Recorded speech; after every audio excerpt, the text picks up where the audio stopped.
Capítulo 14. Para continuar su camino, Og debía encontrar la brújula. Hasta ahora no había necesitado una, porque siempre sabía hacia dónde tenía que ir. Conocía perfectamente cada camino y vereda, e incluso sabía cómo seguir por el bosque cuando no había un sendero trazado. Pero esta vez el gran árbol le había dicho que tenía que ir a algún lugar desconocido. Así que decidió preguntar al viento del bosque, aunque no era fácil obtener respuestas de él. Subió a la copa más alta de los árboles del bosque y esperó pacientemente hasta que pudo escuchar la sutil voz del viento. Yo puedo ir de aquí para allá sin fatigarme y conozco cada rincón, pues tarde o temprano debo llegar a todo lugar. Y ni con todo este conocimiento te puedo ayudar a encontrar un espacio que aún no existe. Dicho esto, el viento se marchó a una gran velocidad y Og, que no estaba sostenido de nada, cayó y cayó. Las ramas fueron amables y lo ayudaron en la bajada. Lo llevaron hasta el piso donde lo recibieron las raíces de aquel gran abeto. Og sentía mucha confusión. ¿Cómo era posible que el gran árbol lo hubiera enviado con urgencia a un lugar que no existía? Las raíces se compadecieron un poco y le explicaron que el bosque y sus habitantes tienen una relación tan especial que cuando uno de ellos encuentra su lugar en el bosque, éste crece un poco más, creando un sitio nuevo. O sea que el lugar que debía encontrar era su propio lugar en el bosque. Por eso el viento le había dicho que aún no existía. Le dijeron además que, como se lo había dicho el gran árbol, ese viaje solo nadie más lo podía hacer y que era muy importante para el bosque, que Og encontrara su lugar, pues con cada nuevo lugar surge una nueva vida en el bosque. A pesar de la duda y desconcierto, Og también sentía emoción y curiosidad. Tener su propio lugar en el bosque era sin duda excitante. Decidió que debería hacer caso al gran árbol y conseguir la brújula. Si alguien sabía dónde encontrar algo parecido a una brújula, en el bosque era el viejo búho nocturno. Como ya estaba anocheciendo, no fue complicado encontrarlo. Og le preguntó que dónde podía encontrar la brújula que le indicaría cómo llegar a su lugar en el bosque. El búho le explicó que esa clase de artefactos muchas veces están en el agua azul, pero que hay que saber cómo acercarse a preguntar algo. Og conocía el lago. Muchas veces había ido a refrescarse ahí.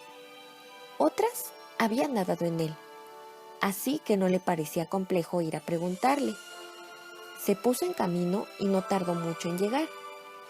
Este lago se alimentaba de una cascada cercana. Cuando llegó, el estruendo del agua al caer era tal que no podía preguntar nada. Después de un rato, el sonido cesó y entonces pudo llegar al lago sobre aquella burbuja que necesitaba. Pero entonces el silencio fue absoluto. A Og se le ocurrió que podía entrar al agua a buscarla, así que se metió a nadar. Fue hasta el fondo y buscó. Cuando comenzó a mover las algas y a levantar las piedras, vino una corriente que llevó a Og de aquí para allá. Primero sintió cosquillas y fue divertido. Pero luego el agua se agitó más y más y atrapó a Og en un remolino. Con mucho esfuerzo, Og pudo salir de ahí y nadó hasta una orilla. Había hecho un gran esfuerzo por salir del agua azul. Ahora sentía un profundo cansancio que le recorría el cuerpo. Se recostó cerca de un árbol, cerró los ojos y durmió un momento.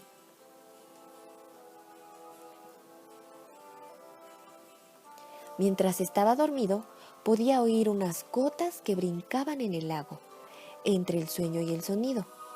Og distinguía una dulce voz que le decía: «Mira, mira».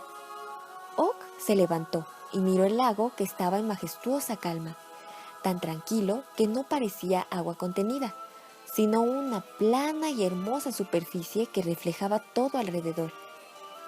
Entonces la voz se volvía más suave y nítida. Decía: «Mira, mira».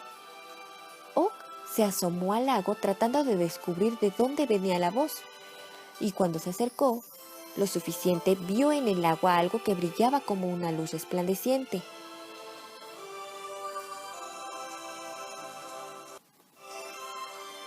Lo distinguió enseguida. Era la brújula que buscaba. Así que se metió de inmediato al agua para sacarla. Pero al entrar, la luz se apagó y una extraña corriente lo expulsó fuera del agua. Oak, confundido, caminaba de un lado a otro tratando de entender lo que pasaba. Cuando el agua se calmó de nuevo, pudo escuchar otra vez esa pacífica voz que le daba otra pista. «Mira con calma». Oak se acercó de nuevo al agua y vio una vez más la luz que brillaba, pero esta vez esperó y siguió mirando. Había algo que rodeaba esa luz, pero no alcanzaba a distinguir. Dio un paso atrás y vio que la luz desaparecía. Se acercó de nuevo y vio que la luz apareció junto a una silueta extraña. ¿Qué era eso? Observó con atención y se dio cuenta que esa silueta no era otra cosa que su propio reflejo en el agua, y que la luz que brillaba provenía de su interior. Entonces pudo escuchar claramente la suave voz que decía: «Eso que buscas, solo tú lo tienes». ¿Cómo podría algún objeto o persona ayudarte a encontrar un lugar que solo tú puedes crear? Si quieres seguir la brújula, primero debes aprender a escuchar en tu interior. Con más preguntas que respuestas, Oak volvió por su camino. ¿Cómo podía crear un lugar? ¿Qué era eso de escuchar en su interior? Nada parecía tener sentido, pero mientras más caminaba, las preguntas y las respuestas se desarrollaban en su cabeza. Decidió que por el momento no podía hacer otra cosa que seguir caminando.